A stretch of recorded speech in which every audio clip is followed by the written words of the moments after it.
થોડા દિવસ પહેલા ગુજરાતની મુલાકાતે આવેલા વડાપ્રધાને એવી અપીલ કરી કે ભાઈ બિનજરૂરી ખર્ચાઓ ટાળો. નાગરિક તરીકે આપણે પણ ટાળીએ, સંસ્થાઓ પણ ટાળે, સરકાર પણ ટાળે, અધિકારીઓ ટાળે, વડાપ્રધાન કોર્ટે પણ ટાળે. પછી કહ્યું કે સોનું ખરીદવાનું હમણાં ઓછું રાખો, કારણ કે એમાં ભારતનું વિદેશી હુંડિયામણ બહુ જ વપરાઈ જાય છે. આપણે તો જ્વેલર્સ પાસેથી ખરીદતા હોય, આપણે કઈ ડોલરમાં સોનું નથી ખરીદતા, પણ સોનું આયાત કરવું પડે છે. બીજું કે પરદેશ પ્રવાસ જવાનું ટાળો, કારણ કે એમાં પણ હુંડિયામણનો વપરાશ થાય. આપણે જાણીએ છીએ કે પરદેશ જવું હોય તો જે તે દેશનું ચલણ જોઈએ અથવા તો ડોલર જોઈએ. વડાપ્રધાને આવા ઘણા પગલાની અપીલ કરી એટલે આખા દેશની સરકારોને, અધિકારીઓને રાતોરાત અક્કલ આવી ગઈ કે ક્યાં ક્યાં બચત થઈ શકે એમ છે, અને ખરેખર બચત થઈ શકે એમ છે. રાતોરાત અક્કલ શબ્દ એટલા માટે વાપરીએ છીએ કે સરકારના કેટલાય વિભાગોમાં પુષ્કળ બિનજરૂરી ખર્ચો થતો હોય આપણે જાણીએ છીએ. એમને રાતોરાત અક્કલ આવવા માંડી છે. કેટલાય મંત્રીઓ ગાડીઓ છોડીને બાઇક ઉપર આવવા માંડ્યા છે, કેટલાય મંત્રી ટ્રેનમાં મુસાફરી કરવા માંડ્યા છે. આ બધું પહેલા કરી શકાયું જ હોય. આપણે માન્યું કે તમારે કોઈ સમયે બહુ ઝડપથી પહોંચવાની જરૂર છે ત્યારે તમે હેલિકોપ્ટર લઈને જાઓ, તમારા કાફલાને જગ્યા આપી દેવામાં આવે. પણ એક મંત્રીના કાફલામાં 10, 15, 20, 25 કાર હોય એનો કોઈ અર્થ નથી. એ પેટ્રોલ, ડીઝલ, માનવ કલાકો બધાનો વ્યય આઝાદી વખતથી થતો આવ્યો છે, અને જેમ જેમ સમય આવતો ગયો એમ એમાં કાફલામાં ખર્ચાઓ વધતા ગયા. ખુદ વડાપ્રધાનનો કાફલો પણ મોટો હોય છે, મુખ્યમંત્રીનો કાફલો પણ મોટો હોય છે, બીજા મંત્રીઓનો કાફલો પણ મોટો હોય છે. તો સાદું લોજિક વાપરીએ તો ખબર પડે કે આ ઓછો થઈ શકે. હવે વડાપ્રધાને કીધું એટલે બધા ઓછા કરવા માંડ્યા. સારું છે, એ રીતે પણ ઓછો થતો હોય છે. ઘણી સરકારી કચેરીઓમાં આપણે જાણીએ કે અધિકારી આવવાના હોય એની પહેલા ત્યાં કામ કરતા સેવક ભાઈઓ, પ્યુન એનું એસી ચાલુ કરી દે કે સાહેબને ઠંડી ના લાગે. સાહેબ જાણે એન્ટાર્કટિકા કે ઉત્તર ધ્રુવથી આવતા હોય એમ આવતા પહેલા એની ચેમ્બર બહુ જ કુલ જોઈએ, એટલે 1 કલાક પહેલા એસી વપરાય. ઘણી વાર તો કેટલાય સરકારી કર્મચારીઓ સરકારની જે ગાડી હોય એનું એન્જિન બંધ જ ન કરે, ચાલુ રાખે, કારણ કે ગાડી ડ્રાઈવરને પોતાને પણ ના લાગે.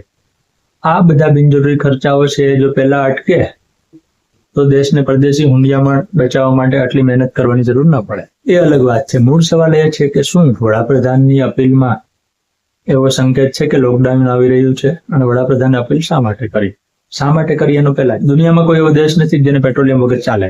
બીજી બાજુ પેટ્રોલિયમનો જથ્થો મર્યાદિત છે, એમાં પણ મર્યાદિત દેશો પાસે છે, એટલે એ દેશો નિકાસ કરે, આપણે આયાત કરીએ, વાપરીએ, એમ તંત્ર ચાલે છે. પણ દેશો નિકાસ ઓછી કરે, ઓછી કરવાનું કારણ ગમે તે હોય. દેશને મન થાય કે મારે નથી આપતો પણ ભલે, અને ઈરાન યુદ્ધ જેવા સંજોગો સર્જાય કે જયારે હોર્મુઝની ખાડી બંધ હોય તો પેટ્રોલિયમ આપવું હોય તો પણ આવી નથી શકતું.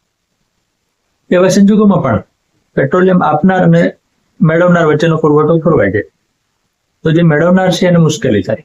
ભારત મેળવનાર દેશ છે. વર્ષે 80,000 થી 1 લાખ કરોડનું પેટ્રોલિયમ આપણે આયાત કરીએ છીએ, અને સરકાર સતત વાહનો વધે એવી પોલિસીઓ બનાવે છે.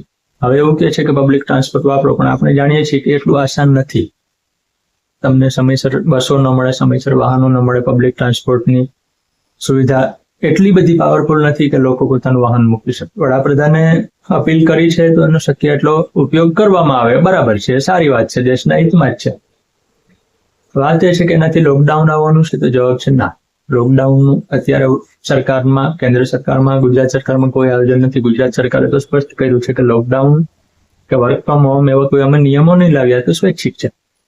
તમને કંપની તરીકે મન થાય, તમને નાગરિક તરીકે મન થાય તો તમે બચત કરો. 2008-9માં વૈશ્વિક મંદી આવી ત્યારે ભારતને ખાસ ફરક ન પડ્યો. કોરોના વખતે પણ ભારતને બહુ ફરક ન પડ્યો.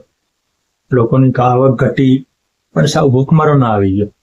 ભૂતકાળમાં પણ જ્યારે જ્યારે આર્થિક સમસ્યાઓ વૈશ્વિક સ્તરે સર્જાય છે, ગ્લોબલની વાત છે, આપણા દેશમાં આર્થિક સમસ્યા સર્જાય એને તો અસર આપણને થાય જ, પણ જ્યારે દુનિયામાં થવાની હોય ત્યારે આપણને એની અસર દુનિયાને જેટલી થાય એટલી નથી થતી. એનું એક કારણ છે ભારતનો બચત કરવાનો સ્વભાવ.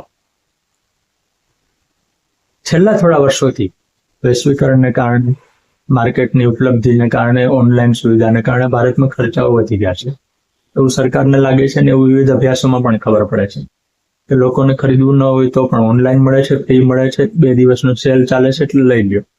સેલમાં આવેલી વસ્તુ ઘણીવાર લોકો મહિનાઓ સુધી અને ક્યારેક તો ક્યારેય વાપરી નથી શકતા, પણ ખાલી સેલમાં મળે છે એટલે લઈ લીધે છે. આ ખોટા ખર્ચાનું એક ઉદાહરણ છે. આવા ઘણા બધા ખોટા ખર્ચાઓ વ્યક્તિગત ધોરણે, સંસ્થાકીય ધોરણે, સરકારના લેવલે બધે થતા હોય. એના ઉપર કાપ મુકાય તો બચત વધે. વડાપ્રધાનની ઈચ્છા કદાચ એવી જ છે કે ભાઈ તમે બચત રાખો, ભવિષ્યમાં જયારે મુશ્કેલી આવે ત્યારે કામ લાગે. કારણ કે ઈરાન અમેરિકા યુદ્ધનો અત્યારે તો ઉકેલ આવી ગયો છે, પણ ફરીથી બંને દેશો ન બગડે, ફરીથી બીજા કોઈ દેશમાં આવી સમસ્યા ન થાય એની કોઈ ખાતરી નથી. એટલે મૂળ પ્રશ્નનો જવાબ એટલો કે લોકડાઉનની અત્યારે કોઈ શક્યતા નથી, પણ ચેતતા નર સદા સુખી એવી કહેવત આપણને ખબર છે. એટલે ધારો કે લોકડાઉન નથી આવવાનું તો પણ જે ખોટા ખર્ચાઓ થાય છે એના ઉપર સરકારને જે કરવું એ કરે, સંસ્થાને જે કરવું એ કરે, નગરપાલિકાને જે કરવું એ કરે. આપણે વ્યક્તિ તરીકે, નાગરિક તરીકે આપણા ઘરનો ખોટો ખર્ચો ઘટાડી દઈએ તો પણ દેશની મોટી સેવા થશે.